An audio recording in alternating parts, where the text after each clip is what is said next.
Good morning sa inyo lahat mga kabaliwan! Welcome to my Day 1 Random Project playlist.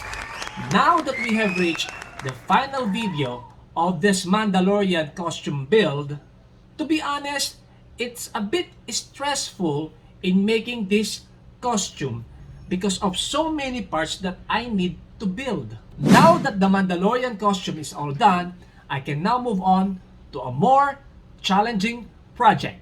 I know that you guys will find it interesting, but that will be in another video. So going back, I already made the shoulder and the waist belt and all the bullets already done. And also the easiest to make is the hip armor.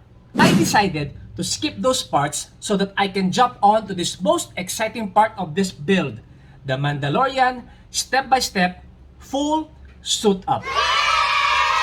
Of course, before we start, for those who are still new to this channel, hi, I am Aries Arriesgado and my passion is making different projects and showing you how I do it. So please don't forget to like and subscribe and click the notification button for more updates. Remember, it's one day or day one. You decide. Let's do it now. Mandalorian step by step, full suit up.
her rolling up, Uber black Cadillac, high heel boots and a sexy body full of tats. Baby's bad, oh baby's hella bad. After her there ain't no coming back. Wanna take a run at that. I think she's feeling me, turn it up a few degrees. My imagination of her body gets the best of me. Oh gosh, she's such a tease, bitten lips, bruised knees. I'm addicted to her, need her touching me.